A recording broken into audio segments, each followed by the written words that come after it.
नमस्कार साथियों, आज हम बात करने जा रहे हैं इतिहास के उस कुख्यात शासक और आक्रमणकारी की जिसने दिल्ली की जमीन को लाशों से पाट दिया था।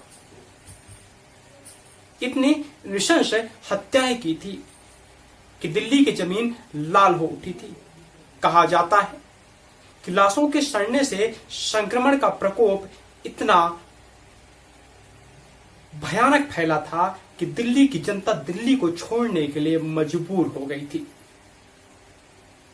जी हां दोस्तों, हम बात कर रहे हैं तैमूर लंग की।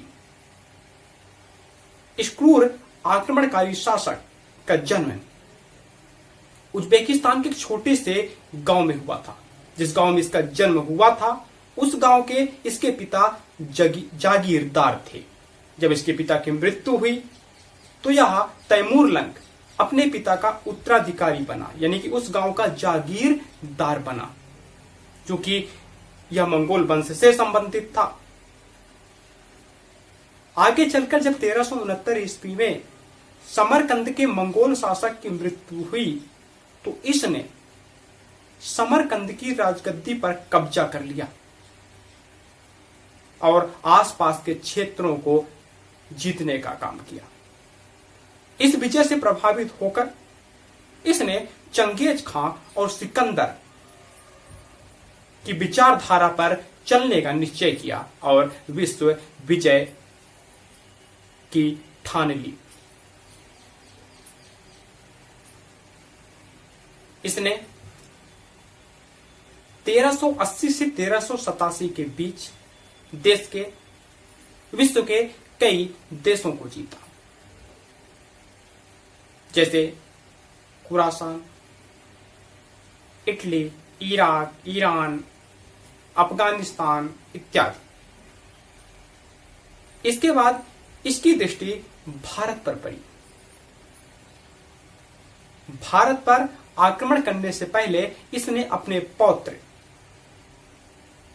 पीर मुहम्मद को भारत पर आक्रमण करने के लिए भेजा। पीर मुहम्मद भारत के तब के मुल्तान पर आकर 6 महीने तक डेरा डाले रहा और अंततः मुल्तान को जीत लिया। जब तैमूर लंग को इस बात की पता चली तो तैमूर लंग एक विशाल सेना को लेकर समरकंद से अप्रैल 1398 में भारत की ओर प्रस्थान किया।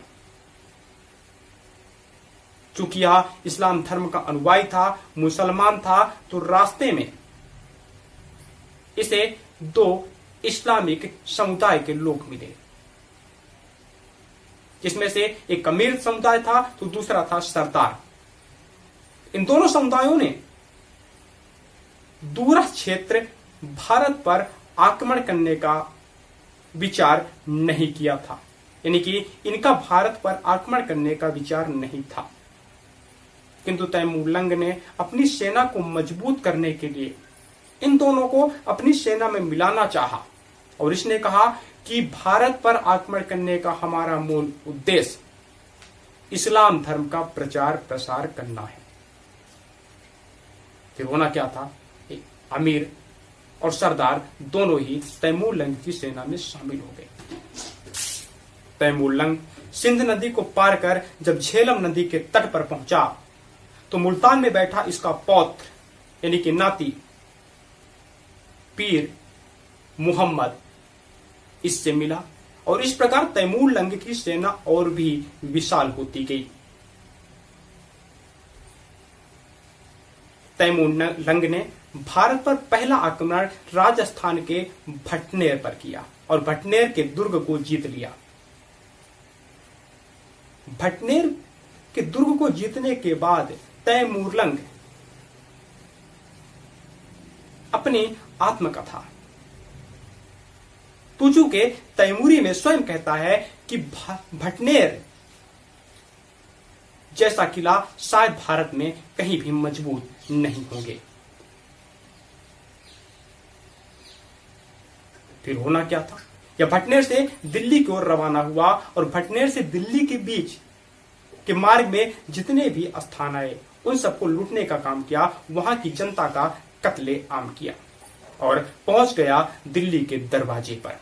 उस समय दिल्ली का शासक, तुगलक वंश का शासक सुल्तान नसीरुद्दीन महमूद था। यह तुगलक वंश का सबसे निर्बल शासक था। इसके बावजूद भी इसने दिसंबर 1398 में पानीपत के मैदान के पास तैमूर लंग की सेना का सामना किया, किंतु पराजय हाथ लगी और डरकर गुजरात भाग गया। अब तैमूर लंग दिल्ली में प्रवेश किया और 10 से 15 दिनों तक दिल्ली में कत्ले आम मचा दिया।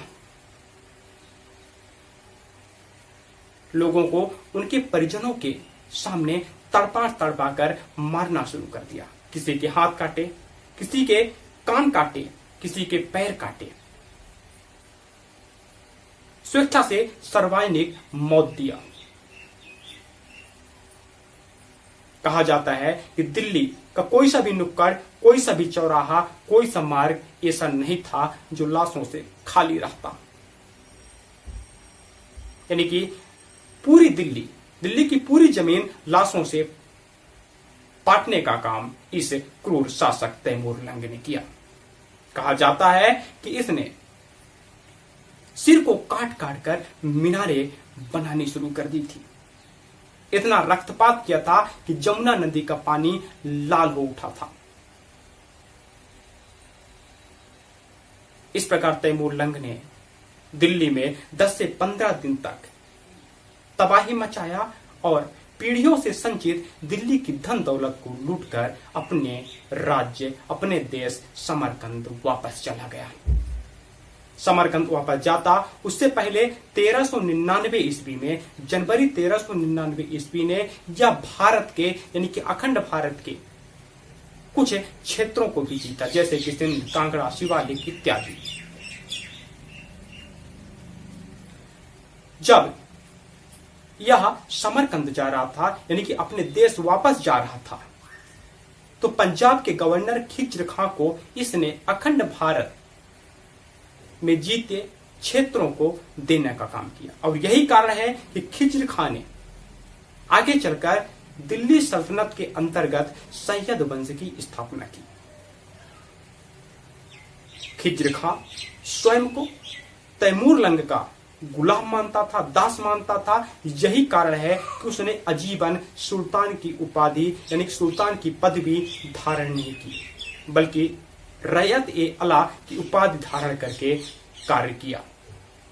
ऐसा माना जाता है कि खिज्र खां तैमूर लंग के बेटे को प्रतिवर्ष भेंट या उपहार भी दिया करता था। ये बात अलग है कि जब खिज्र खां का पुत्र शाहरुख शासक बना तो उसने सुल्तान की उपाधि धारण की और परंपरागत रूप से तैमूर लंग के वंशजों को भेंट या उपहार देना बंद कर दिया। तो दोस्तों, इस क्रूर आताताई शासक ने अपने दिल की जमीन को विस्तार करने के बजाय क्रूरता, नृशंसता और निर्दयता पूर्वक अपने साम्राज्य का विस्तार करना चाहा। तो हुआ क्या? कुछ नहीं। इतिहासकारों ने इसे इतिहास के पन्ने में निर्दयी, क्रूर, आताताई और कुख्यात शासक के रूप में समेट कर रख दिया। तो ठीक है दोस्तों, अगर आपको हमारे वीडियो पसंद आई हो तो प्लीज इसे लाइक कर दें, शेयर करें और हमारे चैनल को सब्सक्राइब भी कर दें। तो मिलते हैं अगले वीडियो में अगले महत्वपूर्ण टॉपिक के साथ। तब तक के लिए जय हिंद।